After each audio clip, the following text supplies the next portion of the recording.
बिस्मिल्लाहिर्रहमानिर्रहीम। अस्सलाम वालेकुम। मैं हूं सुहेल अरशद और मैं आज आपके लिए एक नई वीडियो लेकर आया हूं।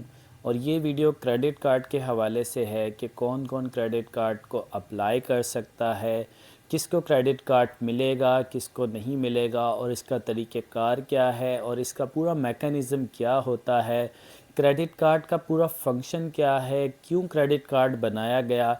इस हवाले से मैं आपको इस वीडियो के अंदर बताऊंगा। अगर आपने अभी तक मेरे इस चैनल को सब्सक्राइब नहीं किया तो प्लीज़ सब्सक्राइब करें और बेल आइकन पर क्लिक करना मत भूलिएगा ताकि आपको मज़ीद अच्छी अच्छी वीडियोस मिल सकें। तो आपको बताता चलूँ कि क्रेडिट कार्ड कौन इस्तेमाल कर सकता है, किस तरीके से आप अप्लाई कर सकते हैं।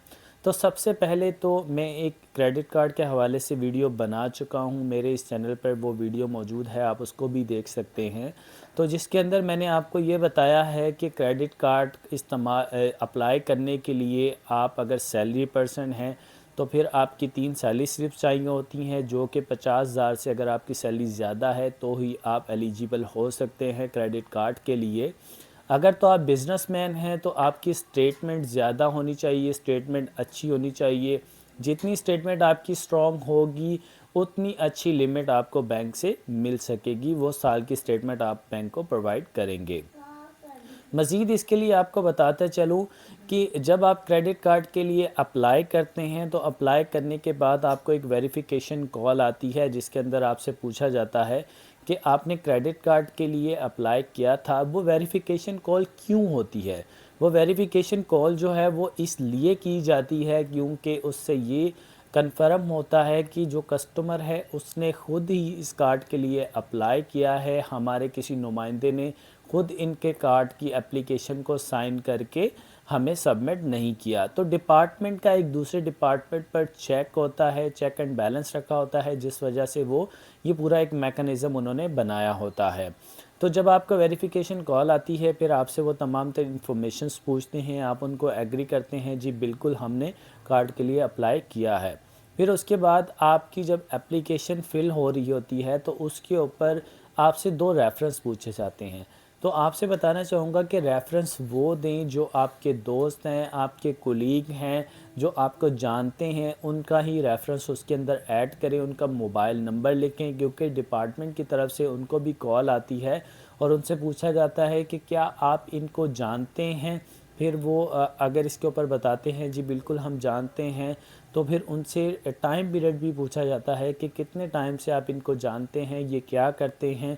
तो ये आपको इसमें ये तमाम तर चीज़ें इस वजह से होती हैं।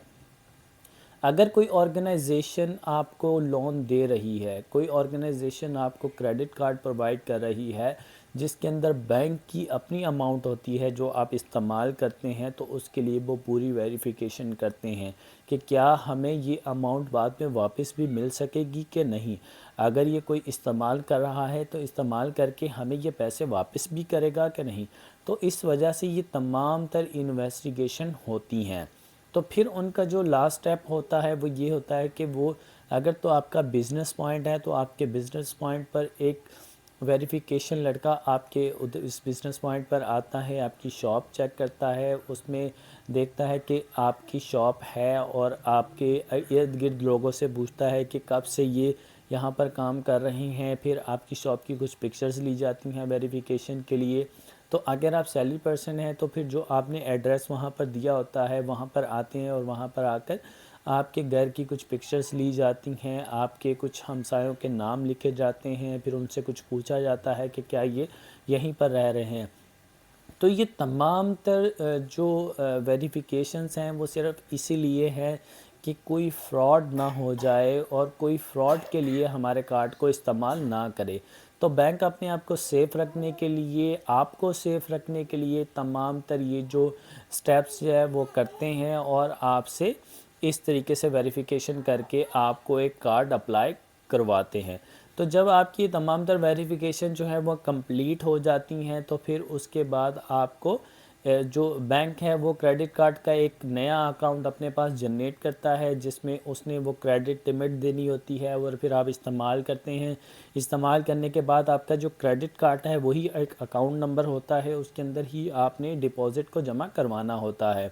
تو اس میں میں آپ کو جو نور کارڈ کے بارے میں بتا رہا ہوں کہ یہ ایک اسلامک بینک فیصل بینک کا نور کارڈ ہے جو کہ اسلامک پیرامیٹرز کے اوپر بنایا گیا ہے کہ اس کے اوپر آپ کو کوئی انٹرسٹ نہیں پڑتا، یہ انٹرسٹ سے بالکل پاک ہے۔ تو اس کے اندر یہ چیز ہوتی ہے کہ اگر آپ کی لیٹ فیس ہو جاتی ہے تو پر ڈے کے آپ کو 50 روپے پے کرنے ہوتے ہیں، لیکن وہ آپ کو بینک کو نہیں دینے۔ جتنی آپ کی لیٹ پیمنٹ ہو جاتی ہے تو اس کے جتنے ڈیوز بنتے ہیں پھر وہ اماؤنٹ آپ انڈس ہاسپٹل یا شوکت خانم ہاسپٹل کو پے کر سکتے ہیں۔ پے کرنے کے بعد وہی سلپ آپ بینک کو پرووائڈ کریں اور بینک وہ آپ سے چارجز جو ہے وہ ریموو کر دے گا۔ تو اس لیے آپ سے کہنا چاہوں گا جو نور کارڈ ہے یہ بہت بیسٹ کریڈٹ کارڈ ہے، آپ اس کو استعمال کریں۔ اور اس کے جو فیس ہوتی ہے، پروسیسنگ فیس ہوتی ہے، وہ 4000 روپے کارڈ کے ایئرلی چارجز ہوتے ہیں، لیکن اگر 2 منتھ کے لیے آپ فرسٹ میں 2 منتھ جو ہے وہ شاپنگ کر لیتے ہیں 20 سے 25 ہزار کی، تو وہ بھی ویوز ہو جاتے ہیں اور وہ پیسے آپ کو ریٹرن کر دیے جاتے ہیں۔ تو یہ تمام تر چیزیں تھیں کریڈٹ کارڈ کے حوالے سے، میں نے مناسب سمجھا آپ کو بتانا۔ تو امید کرتا ہوں کہ آپ کو یہ میری ویڈیو پسند آئی ہوگی۔ اگر یہ میری ویڈیو پسند آئی ہے تو پلیز میرے چینل کو سبسکرائب کریں اور بیل آئیکن پہ کلک کرنا مت بھولیے گا۔ اللہ حافظ۔